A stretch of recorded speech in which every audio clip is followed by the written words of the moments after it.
Tant Escòcia com Catalunya, com Flandes, com Esquerra Ria, som nacions europees que estem en un procés per a autodeterminar-nos o per a exercir el dret a l'autodeterminació o el dret a la independència, si és que aquesta majoria social així ho vol. Les diferències entre els diferents moviments potser són de qui els engega. En el cas d'Escòcia, per exemple, qui ha portat a l'agenda política aquest referèndum d'autodeterminació oficial en què ara tots es veuen immersos ha estat la classe política o han estat els polítics, ha estat l'SNP, l'Alex Salmond amb el seu equip, perquè no parteixen d'una majoria social. A diferència de Catalunya, que el que és important és entendre que tots nosaltres, tant els escocesos que tenen un procés oficial d'autodeterminació com els catalans, per exemple, com els bascs, com els flamencs, tots nosaltres som ciutadans europeus. I això és una cosa que a vegades sembla que aquí no ens beneficiem més en les explicacions sobre aquest fet, perquè no és casual ni és mínim. El fet que hi hagi una societat com Escòcia que estigui portant endavant aquesta autodeterminació i que el resultat que tinguin sigui vinculant dins un marc polític i social europeu i de la Unió Europea significa, evidentment, que un procés oficial de ciutadans europeus com els catalans tindrà la mateixa vinculació, perquè no hi ha categories de ciutadania europea dins de la Unió Europea. L'estat espanyol, o aquells que s'oposen a la independència de Catalunya o al procés d'autodeterminació de Catalunya, evidentment volen que sigui un conflicte intern i que continuem com illes separades, però obvien un fet, que és que de la mateixa manera que ells em poden considerar ciutadana espanyola, jo sí que sé que soc ciutadana europea. I per tant, Europa, a part que ens pugui agradar més o menys com ara està vinculant diferents polítiques socials o econòmiques, el que tampoc hem de deixar de banda és que es va crear, Schuman, Jean Monnet, tots els pares de la Unió Europea ho van fer sobre uns valors molt clars, de justícia, de llibertat, d'igualtat i, en conseqüència, de pau, sobre el valor de la democràcia. I recordem que ells mateixos deien que no és que sigui la Unió, no ha de ser la Unió dels estats, sinó dels pobles i dels ciutadans, i això és bàsic.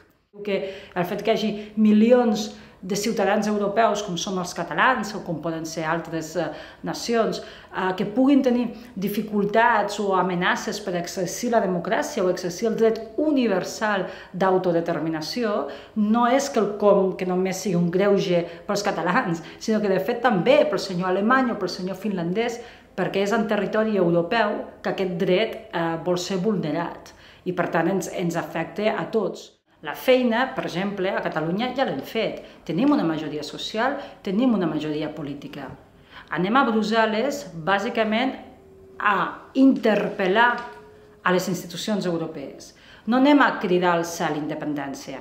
Anem a interpel·lar a les institucions europees perquè aquestes no són institucions culturals, són institucions polítiques.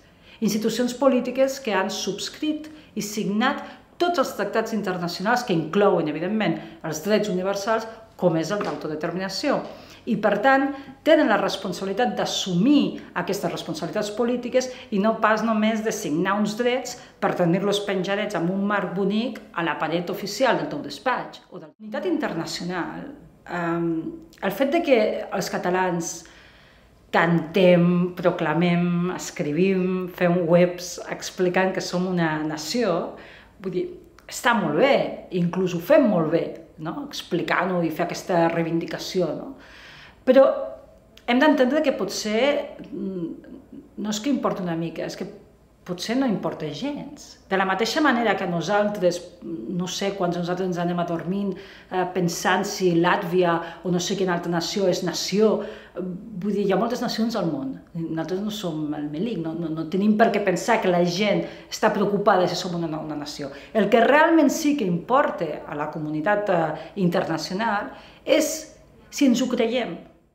Ara, amb aquestes majories, que no són anècdotes, són importants, són essencials. Ara que tenim aquestes majories socials i polítiques, el que necessitem és una data i una pregunta específica i clara. I quan ha de ser aquesta data? Aquesta data, el 2014, evidentment, no més tard del 2014. És el seu problema i és l'estat espanyol qui ha de justificar o explicar a la comunitat internacional per què opina o per què té un problema amb la democràcia. Perquè nosaltres, la nostra responsabilitat amb el món és demostrar la nostra coherència de relat. Som una nació, tenim un Parlament democràtic i pacífic, cosa que en el món sí és una cosa seriosa. Ens hem declarat sobirans parlamentàriament, som un subjecte polític i jurídic, tenim una majoria social, tenim una majoria política, és un procés pacífic, positiu. Tornem els catalans a pensar que tot el que fem, realment, els europeus, o que hi ha quelcom, algú que ho analitza pensant, mira, s'ajunten, perquè realment... A veure, les eleccions a Europa són eleccions. Per tant, que hi hagi aliances dins de cada territori per guanyar unes eleccions, que és el que els polítics tothom entén així, no és res excepcional. I que s'ajuntin nacionalistes i independentistes també pot ser vist en clau electoral, que ho fan per guanyar més vots. Perquè no és el Parlament Europeu que declares la independència de Catalunya o assoleixes la independència de Catalunya. Els europeus entendran que si realment volem la independència, les eleccions on hem d'aconseguir la majoria independentista o una majoria per fer un referèndum és el Parlament de Catalunya. I aquesta majoria ja la tenim. Per tant, el que no podem és passar la pilota i dir no, és que vinguin les europees i venim junts per a tornar a explicar el que volem. I només serem capaços de portar l'acció política si ens creiem i demostrem que ens creiem que som un poble europeu i que som una nació i que per tant no necessitem permís. Només necessitem majories socials i polítiques que ja tenim i entendre molt bé què és la democràcia, que també ho entenem. Per tant, ara el que tenim és un escenari propi en el que necessitem és que els propis polítics catalans demostrin que entenen el que és un mandat democràtic. Això es veurà amb la data, la pregunta, i un cop tenim data i pregunta, també es demostrarà quins polítics o quins partits realment es creuen que som una nació i que, per tant, ens pertanyen tots uns drets universals i posen les urnes. I si l'estat espanyol s'oposa, que ho demostren, que vinguin i les treguin, però que ho facin ells. Perquè l'única manera de parar la independència de Catalunya és aturant el referèndum d'autodeterminació sobre la independència de Catalunya. I l'única manera de parar-ho, o la més eficient, és que la parin aquells que ho convoquen, o sigui, els propis catalans. Aquí el que s'està intentant és que tinguem un autoboicot, que nosaltres mateixos ens creguem un concepte tan surrealista de que és que no podem. Tots aquells que opinen que els catalans no podem votar si no tenim permís de l'estat espanyol, evidentment no es creuen, per molt que ho cantin, que Catalunya és un poble i que Catalunya és una nació. La meva relació amb Solidaritat, de fet, sorgeix d'un agraïment personal i molt sincer al Joan Laporta. Durant el procés de les consultes sobre la independència van haver-hi moments en què potser els partits no estaven gaire contents que ens autoorganitzéssim com ho fèiem, amb una certa insolència també per part de la ciutadania, i ens vam trobar en moments en què certes personalitats anaven cancel·lant actes. I en Joan Laporta va ser l'únic que sempre que se li va demanar, com a president de la institució més important en aquells moments, que era el Barça, teníem una presidència amb el Montilla i el Laporta com a president del Barça, amb tota la significació que això significa.